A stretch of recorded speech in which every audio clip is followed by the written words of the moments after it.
Hey everyone, welcome to another video. Today we're going to talk about issue number 34 of X-Men, written by Jerry Duggan.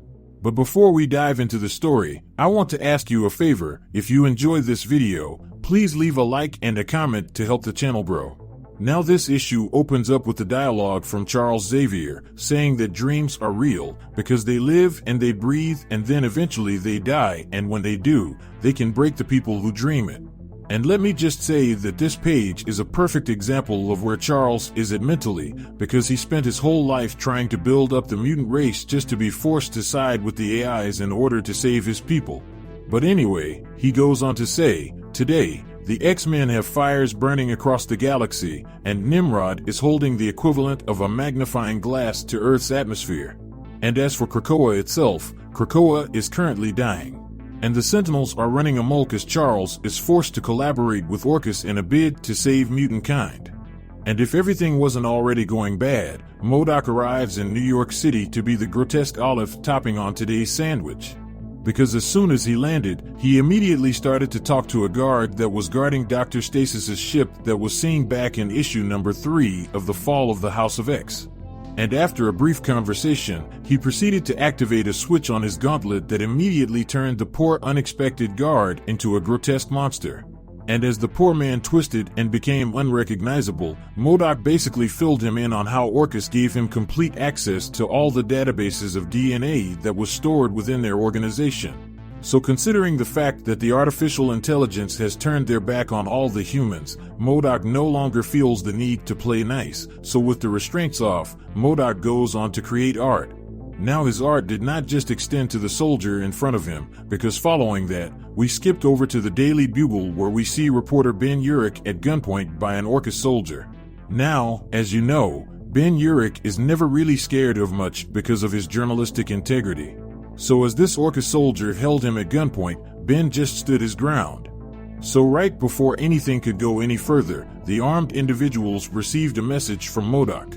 A message that causes the soldier to double over and morph into a gruesome monster.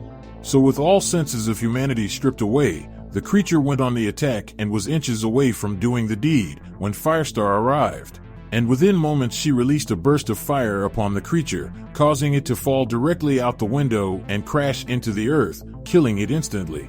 So with one creature down, we see several more creatures attacking a vehicle with a frightened family inside. But lucky for them, Miss Marvel was there to save them. So with things heating up, we get a wave of creatures arriving on the scene as the people ran in fear. But once again on this day, mutant kind will come to their aid as X-23 dives headfirst into battle. Now the reason why she is here is because Emma, the White Queen, have dispatched her to the Daily Bugle to aid in any way she could. Now, in this communication, she brings a mixed bag of hope and bad news. Because they made great strides in overthrowing Orcus. But Nimrod has remained elusive and has been joined by Charles. So with that shocking revelation, Synch immediately asks for the plan to neutralize the professor, in which she had to tell him that she must keep that close to her chest considering how powerful Charles is. But she does make it a point to point out that top-ranking X-Men are on the problem. So with that said, we see a trail of Orcus soldiers laying on the ground as Shadowcat is helping a mutant out of an Orcus facility. And on the next page, we learn that this mutant is Caliban. So with that explained, we find out the last thing he remembers was Charles ordering him to march through a gate, but he was too far from one, so he didn't make it there before they slammed closed. Which basically means Carabana was a prisoner the entire time. So with that out there, Kate goes in to tell him that since he was on ice, the Resistance was trying their best to take down Orcus. And one of the reasons why she is saving him now, besides it's being the right thing to do, is because she needs his help to track down Charles so she could put him down. Now at first, Caliban found it hard to believe until Kate filled him in on the events at the gala, and then she finishes it by telling him how he now is siding with Nimrod. So with Shadowcat breaking everything down to Caliban, we jump over to Firestar making her way over to Modock near Stasis's ship. And let's just say, she is done playing pretend, because she unloads on the vessel, completely blowing it up. So with the fight on, Modock shoots at Firestar with his laser only to be met with a burst of fire in return. And just to add good measure, Kamala tosses a gas can into the mix, amplifying the explosion. So as Modock burns in the fire, Synch dashes in and lays a massive blow on him. And due to that, combined with the fire, Modock's body was completely ravaged. And right before the battle was over, X-23 let him know that the only reason why he lived this long was because he usually fought the Avengers and Captain America, because when you go against the X-Men, you only go against them once. And just like that, Laura asked Synch to copy Polaris's power and do their own version of a fastball special. Now in that moment, Synch's heart skipped so loudly that Wolverine heard it, but both mutants ignored it. So with Laura's claws driving right through Modock, he crashed into the water, only for our hero to be caught by Synch. And as the two floated in the air, they made a comment on how they need to keep Kamala around to help keep them in the light.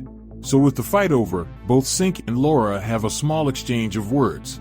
Basically, X-23 tells him that she doesn't want things to get weird between them, but she is sorry for his loss, referring to the loss of his longtime love, the original X-23. So with that said, Synch ensures Laura that he knows that she is gone, because she gave her life so that many people could have a shot at a fraction of the happiness they shared. She sacrificed herself for him to escape the vault. And then she goes on to save millions. And as for himself, he just wants to be worthy of both of her sacrifices, so with his goodbyes said, he flies away as we jump back over to Little Tokyo with Kate and Caliban. Now when we get there, we see Caliban and Shadowcat have an argument. And Shadowcat is completely pissed off because Caliban does not want to help her to kill Charles. Because no matter what the situation is, he believes that killing a mutant is completely wrong even if that person is a traitor. So as he turned away and started to walk off, Shadowcat calls him a coward and tells him that she should have left him locked away in the lab to rot. Now following that outburst, Wolverine walks out the shadows and tells Caliban that he is free to go because she won't be alone. So with this new arrival, Kate is completely beside herself as she is overcome by grief. She then goes on to tell Wolverine that she keeps hoping maybe Charles didn't do this, maybe somebody infected Cerebro, maybe Moira put a whammy on him, but in the end, it's just Charles, and she believes finding out that he broke may have caused her to break too. Now one thing about Logan is that Logan lived for a very long time, and as a person with an extremely long life. Over the years he has experienced a whole lot that the average person has not. Now because of that, he was able to bestow some wisdom upon her. He tells her that dreams die. And sometimes when they do, they take the dreamer with them. Most days he's grateful that he didn't have the full memories of his life he lived. But Moira's gift was a curse, and the weight of those years broke Moira and Charles. So with that gift given to Shadowcat, she goes on to say that he has done terrible things, and she has done terrible things too. So following that, Wolverine says that she did what she was trained to do by the X-Men and then by OL Gunn. And when the chips were down, she let the training take over. And as for her personally, she is too young to regret surviving because that is what the next few decades are for. So with Wolverine trying to help, Kate replies by saying that she thought she could just mask up and become Shadowcat and do what needs to be done without thinking. But she ultimately can't. So if they win and she is still standing, then she is done. Because she can't do it anymore after this, she can no longer be an X-Men. Now with Kate's heart laying bare for all to see, Wolverine picked up the blade and said, whatever she needs he could do. He got the only thing Charles needs, because the professor has to die or none of them will be safe. So with that said, this issue of X-Men issue 34 comes to an end. So with that out there, if you want to stay in the loop about any individual storyline, then how about you hop over to the playlist section down below or in the link cards above to get all caught up on the X-Men runs. So with that established, I hope you enjoyed this video, and please don't forget to leave a like and a comment if you want to see more videos like this. Thank you for watching, and I'll see you in the next review.